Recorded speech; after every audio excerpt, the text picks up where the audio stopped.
ណៈខ្ញុំក៏សូមជម្រាបតែខ្លីបន្តិចថាទោះបីជា63ឆ្នាំបានកន្លងផុត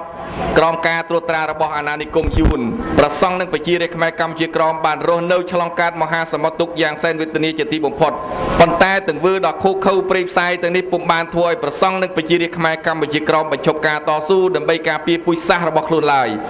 ផ្ទុយទុកមកវិញរឹតតែបង្កើនកម្លាំងតស៊ូទ្វេដងមិនលុតជង្គង់ចំពោះមុខសត្រូវជាដាច់ខាតហើយក៏តែងតែចាត់ទុកថាទឹកដីកម្ពុជាក្រោមជាទឹកដីរបស់ខ្មែរ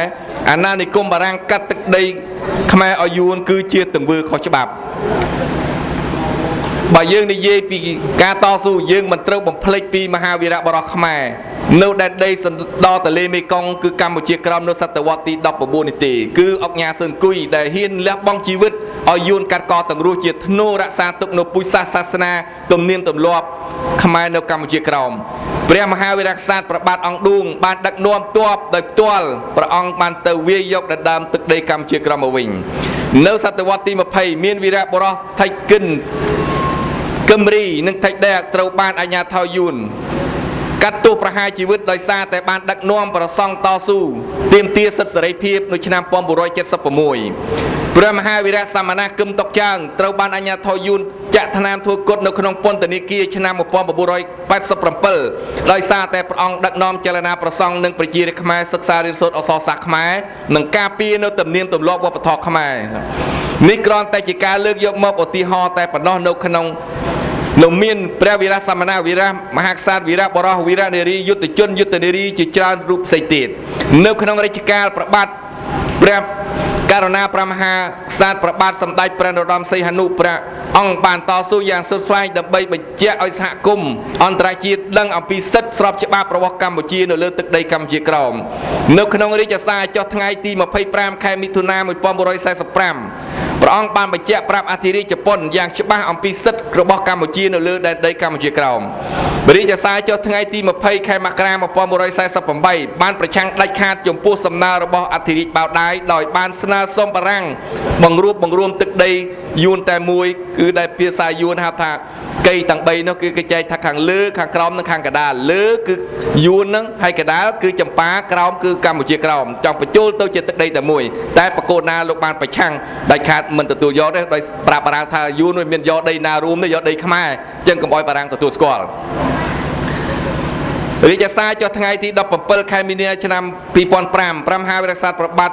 សម្ដេចព្រះនរោត្តមសីហនុបានឡាយជាថាការកាត់ទឹកដីកម្ពុជាក្រោមឲ្យវៀតណាមនៅឆ្នាំ1949នោះជាការខុសច្បាប់និងអយុត្តិធម៌បំផុតយ៉ាងហោចណាស់ក៏អាណានិគមបារាំងត្រូវប្រគល់ទឹកដីកម្ពុជាក្រោម 50% មកឲ្យប្រជាជាតិចក្រកម្ពុជាដែរការស្រង់ដោយសង្ខេបមកជាឧទាហរណ៍នេះគឺជាសក្ខីកម្មបញ្ជាក់យ៉ាងច្បាស់ថាទាំងព្រះមហាក្សត្រខ្មែរគ្រប់ជំនាន់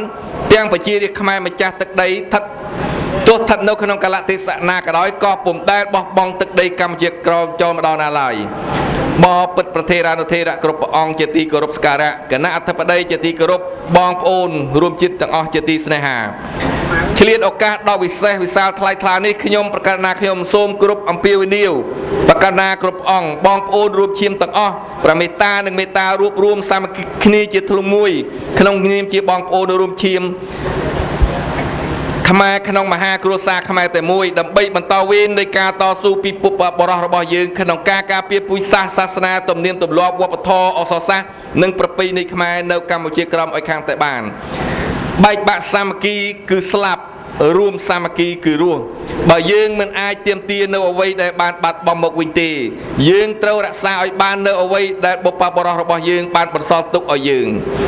បើមិនដូច្នោះទេមានន័យថាយើងជាខ្មែរចំនួនក្រោយពិតជាអកតញ្ញូចំពោះបុព្វបុរសរបស់យើងមិនសមនឹងរស់នៅលើផែនដីនេះទេដើម្បីឲ្យកូនខ្មែរគ្រប់រូបចងចាំនិងជៀសវាងកុំឲ្យមានដានប្រវត្តិសាស្ត្របើជួចចត់ឈឺចាប់នៃការបាត់បង់ទឹកដីមកសាជាថ្មីនិងសម្ដែងនៅកតញ្ញូតាធម៌ចំពោះព្រះវិញ្ញាណក្ខន្ធនិងវិញ្ញាណក្ខន្ធវីរៈបរោះវីរៈសមណៈវីរៈព្រះមហាក្សត្រនិងអង្គការសមាគមខ្មែរកម្ពុជាក្រោមសូមស្នើប្រមុខរដ្ឋាភិបាលព្រឹទ្ធសភារដ្ឋសភាជាថ្មីម្ដងទៀតសូមមេត្តាបញ្ចូលថ្ងៃ4មិថុនាជាទិវាកាន់ទុកជាតិខ្មែរជារៀងរាល់ឆ្នាំ ជាមួយគ្នានេះសូមស្នើដល់រដ្ឋាភិបាលសាធារណរដ្ឋបារាំងចាត់វិធានការដ៏មានប្រសិទ្ធភាពបង្ខំឲ្យអាណានិគមយួនគោរពកិច្ចព្រមព្រៀងឬសន្ធិសញ្ញាដែលធ្វើឡើងរវាងវៀតណាមនិងបារាំងក្នុងការគោរពសិទ្ធិខ្មែរកម្ពុជាក្រោមមុនពេលកាត់ទឹកដីនេះទៅឲ្យវៀតណាមតាំងនាមអង្គការសមាគមខ្មែរកម្ពុជាក្រោមនៅក្នុងនាមទូលប្រាប់បង្គំជាខ្ញុំប្រកាសណាខ្ញុំផ្ទាល់សូមថ្លែងនូវអំណរប្រគុណនិងអរគុណយ៉ាងជ្រាលជ្រៅប្រគេនព្រះករុណាគ្រប់អង្គបងប្អូនរួមឈាមទាំងអស់ទាំងនៅឯនីសមុទ្រទាំងនៅទីនេះក្តីដែលបានជួយឧបត្ថម្ភទាំងសម្ភារៈថាវិការនិងការរៀបចំពិធីបុណ្យជាប្រវត្តិសាស្ត្រនេះនិងបាននិមន្តអញ្ជើញចូលរួមយ៉ាងច្រើនកកកក្នុងកម្មវិធីបុណ្យរបស់យើងទាំងអស់គ្នាដែលមានសភាពអឡារឹកអធិកអធមយ៉ាងក្រៃលែងឆ្លៀតឱកាសនេះខ្ញុំប្រកាសណាខ្ញុំសូមថ្លែងអំណរគុណដល់បងប្អូនយើងនៅឯនីសមុទ្រជាពិសេសពិធីបុណ្យជារៀងរាល់ឆ្នាំដូចឆ្នាំនេះគឺបងប្អូនយើងនៅឯនីសមុទ្របានឧបត្ថម្ភច្រើនដូចជានៅ Philadelphia នៅ San Jose នៅMassachusetts នៅរដ្ឋផ្សេងៗតាំងពីអាល្លឺម៉ង់តាំងពីបារាំងតាំងពីអូស្ត្រាលីញូហ្សេឡង់គឺបានជួយឧបត្ថម្ភដល់ពិធីបុណ្យរបស់យើងនេះឲ្យបានប្រព្រឹត្តទៅយ៉ាងអឹកធឹកដូច្នេះនាមសប្បុរសជនទាំងអស់យើងខ្ញុំនឹងសរសេរទុកនៅក្នុងថេពវីដេអូហើយនឹងសូមថ្លែងនៅអំណរគុណយ៉ាងជ្រាលជ្រៅហើយសូមមេត្តាបន្តជួយដល់ពិធីបុណ្យរបស់យើងជារៀងរាល់ឆ្នាំនិងសកម្មភាពរបស់ខ្មែរក្រមយើងគ្រប់ពេលវេលាបន្តទៅទៀត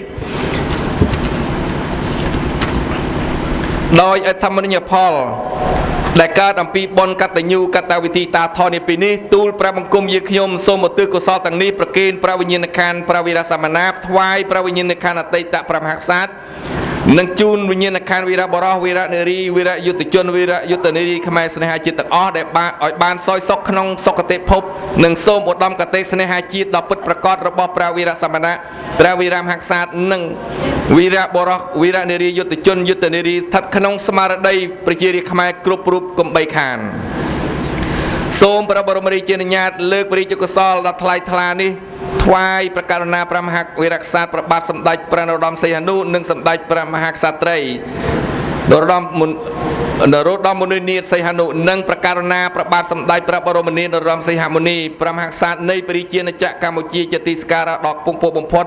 មានបរិសុខភាពល្អបរិបូរណ៍ប្រកាយពលមាំមួនព្រះបញ្ញាញាណវៀងវៃប្រជញ្ញយឺនយូរជាង100វស្សាឆ្ងាយចាក់រោគីមានសត្រូវទាំងពួងដើម្បីប្រថាប់ជាមលុបដល់តិចដល់ប្រជារាស្ត្រខ្មែរនៅគ្រប់ទិសទីតរៀងទៅ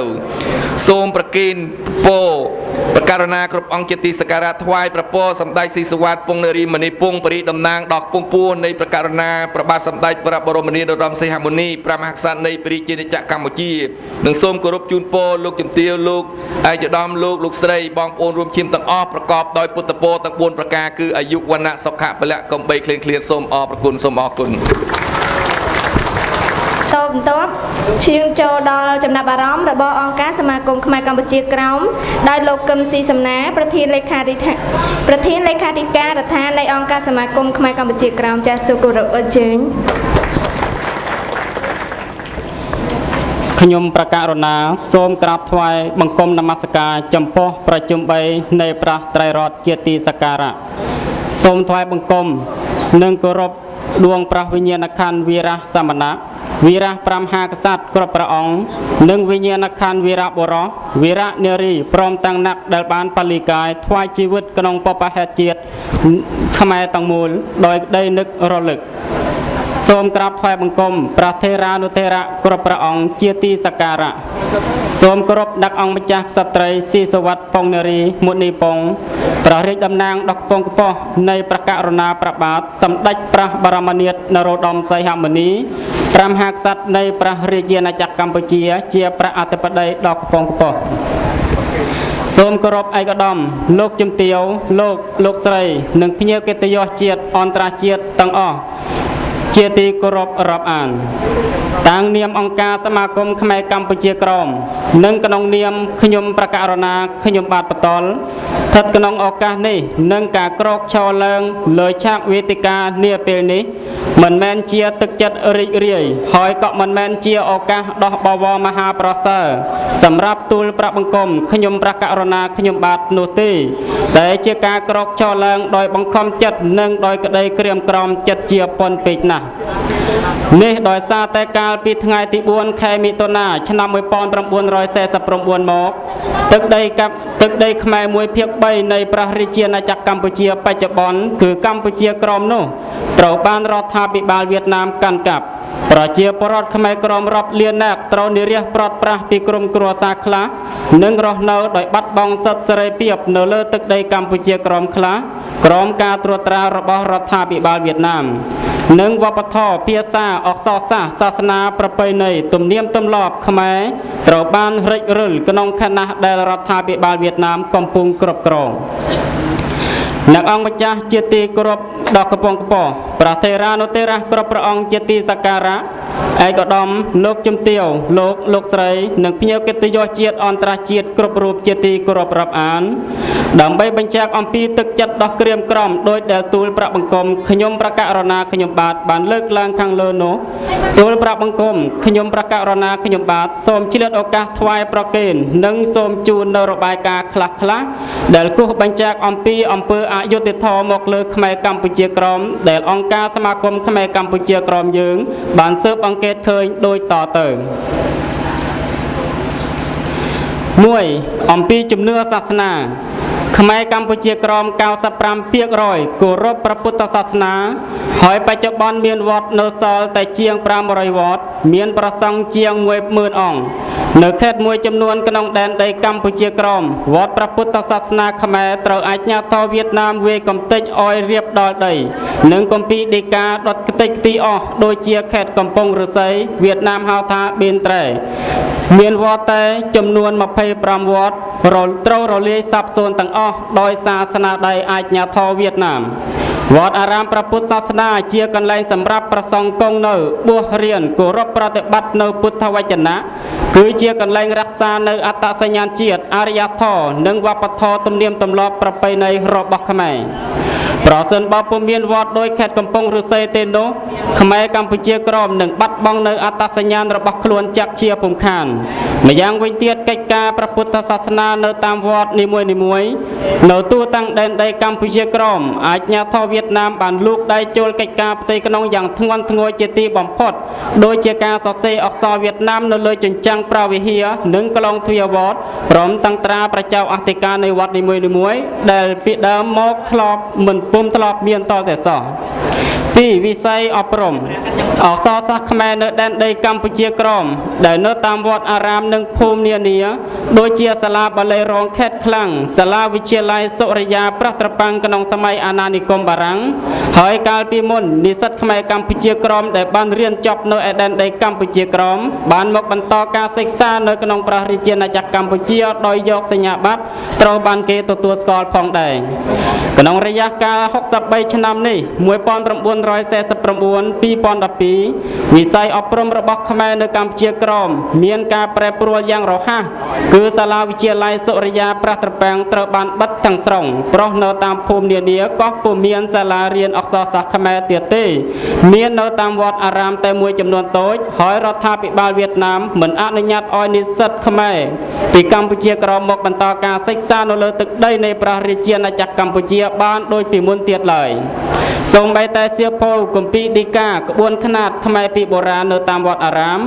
ក៏ដូចជានៅទីកន្លែងលុកនានាក៏ត្រូវប្រមូលយកទៅទុកមួយកន្លែងដែលគ្រប់គ្រងដោយរដ្ឋាភិបាលវៀតណាមហើយគេពុំអនុញ្ញាតឲ្យប្រើប្រាស់តទៅទៀតទេក្រមលេសថាសៀវភៅអក្សរខ្មែរទាំងអស់នោះពុំបានត្រួតពិនិត្យ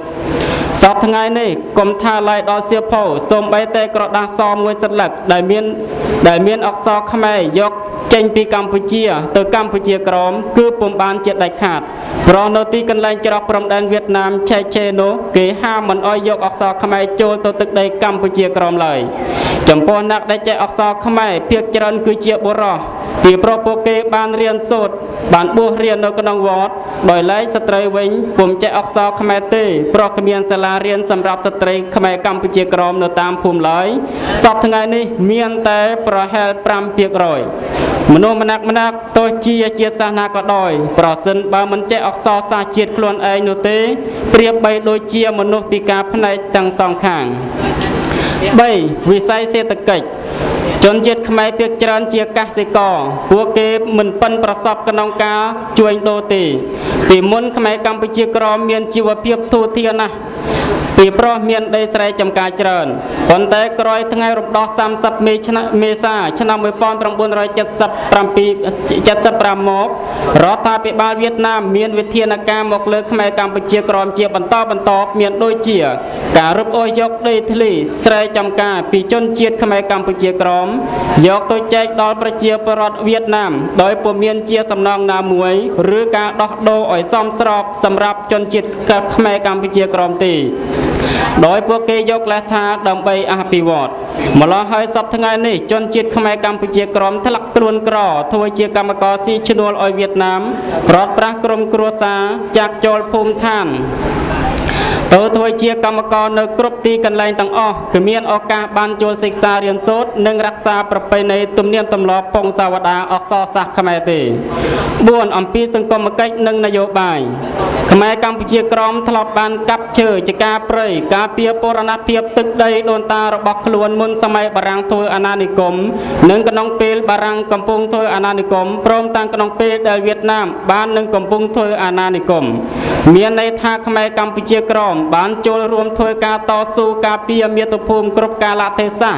រួមទាំងពេលដែលវៀតណាមបានទទួលជោគជ័យនិងរំដោះបាននាថ្ងៃទី30ខែមេសាឆ្នាំ1975ផងដែរភ្លាមពេលនោះមានខ្មែរកម្ពុជាក្រមបានធ្វើការនៅតាមភូមិឃុំស្រុកខេត្តមួយចំនួននិងមានតំណាងឲ្យខ្មែរមួយចំនួនធំគួរជាទីរីករាយខ្លះដែរប៉ុន្តែក្រោយមកកម្មាភិបាលខ្មែរដែលធ្វើការជាមួយបកកុម្មុយនីសវៀតណាមទាំងនោះត្រូវបានកាត់រំសាយបន្តិចម្ដងរហូតដល់សប្តាហ៍ថ្ងៃសឹងតែអស់ពីអង្គភាពពិសេសកងទ័ពរបស់ខ្មែរត្រូវរលាយចូលទាំងស្រុងម្ល៉េះហើយសប្តាហ៍ថ្ងៃនេះខ្មែរកម្ពុជាក្រមដែលយកចិត្តទុកដាក់ធ្វើការដើម្បីបម្រើផលប្រយោជន៍ឲ្យខ្មែរកម្ពុជាក្រមអំពីវិស័យសេដ្ឋកិច្ចនិងនយោបាយគឺគ្មានទៀតទេសូម្បីតែពាក្យថាកម្ពុជាក្រមក៏មិនអាចប្រើប្រាស់បានដែរ 5. អំពីការរងគ្រោះរបស់ខ្មែរកម្ពុជាក្រមបន្ទាប់ពីបារាំងកាត់ទឹកដីកម្ពុជាក្រមឲ្យទៅវៀតណាមធ្វើអាណានិគមបន្តកាលពីថ្ងៃទី4ខែមិថុនាឆ្នាំ1949រួចមក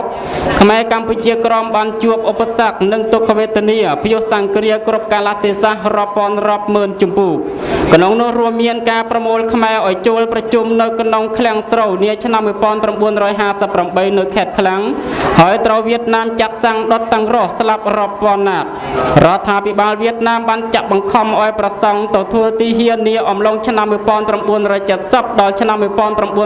1975និងជីកព្រែក3កុម្ភៈក្នុងឆ្នាំ1977ដល់ឆ្នាំ1979ដែលមានទទឹង50ម៉ែត្របណ្ដោយ15គីឡូម៉ែត្រជារឿយរដ្ឋាភិបាលវៀតណាមតែងតែបង្កើតឲ្យមានការរើសអើងប្រកាន់ពូជសាសន៍និងករណីផ្សេងទៀតដើម្បីជាលេសនឹងការធ្វើទុកបុកម្នេញមកលើជនជាតិខ្មែរកម្ពុជាក្រមគ្រប់ពេលវេលាទាំងអស់ករណីការសេ50នៅឆ្នាំ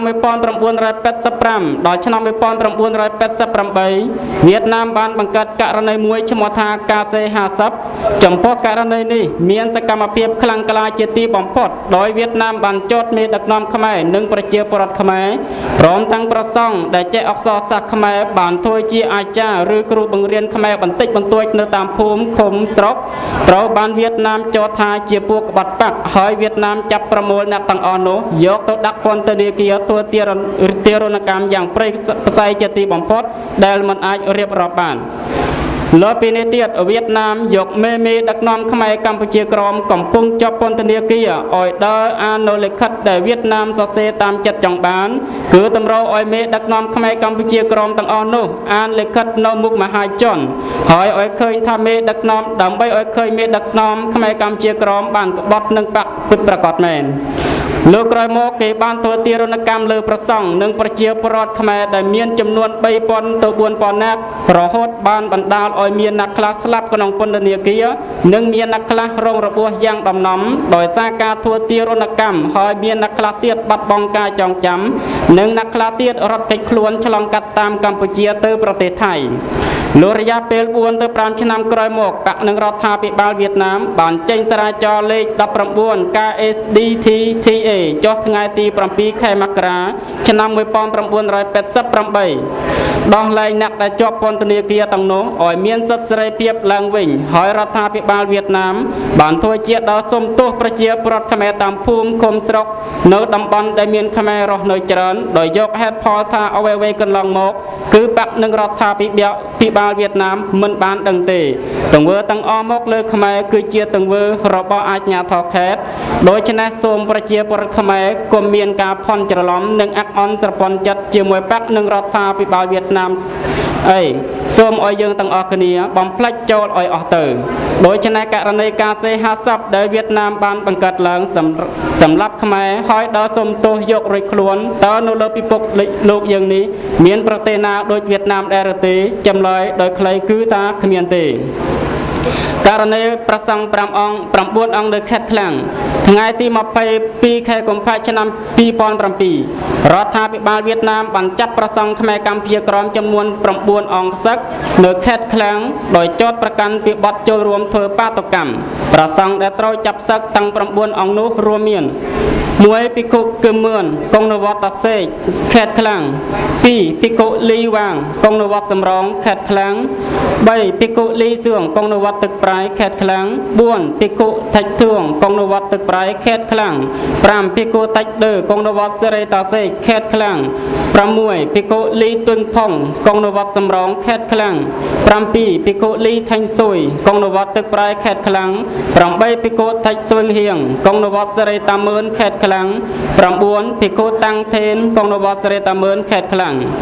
ថ្ងៃទី23 ខែកុម្ភៈឆ្នាំ 2007 រដ្ឋាភិបាលវៀតណាមបានចាប់សឹកសមណនិស្សិតមួយអង្គទៀតគឺភិក្ខុយ៉ាញ់តូននៅទីក្រុងព្រែកឫស្សីករណីប្រសង់5អង្គនៅខេត្តឃ្លាំងថ្ងៃទី10 ខែឧសភាឆ្នាំ 2007 គណៈកម្មាធិការជំនុំជម្រះនិងតុលាការប្រជាជនវៀតណាមខេត្តឃ្លាំងបានកាត់ទោសប្រសង់ខ្មែរកម្ពុជាក្រមចំនួន5ព្រះអង្គដោយចោទពីបទថាបានធ្វើឲ្យខូចសណ្ដាប់ធ្នាប់សាធារណៈក្នុងករណីធ្វើបាតុកម្មនៅមុខទីស្នាក់ការនគរបាលខេត្តឃ្លាំងនាថ្ងៃទី8 ខែកុម្ភៈឆ្នាំ 2007 ហើយប្រសង់ទាំង5អង្គនោះរួមមាន1ភិក្ខុយ៉ាញ់តូនកើតឆ្នាំ 1981 ត្រូវបានកាត់ទោសជាប់ពន្ធនាគារចំនួន4ឆ្នាំ2ភិក្ខុគឹមមឿនកើតឆ្នាំ 1985 ត្រូវបានកាត់ទោសឲ្យជាប់ពន្ធនាគារ5ឆ្នាំ4ឆ្នាំ3ភិក្ខុលីវាងកើតឆ្នាំ 1986 ត្រូវបានកាត់ទោសឲ្យជាប់ពន្ធនាគារ2ឆ្នាំ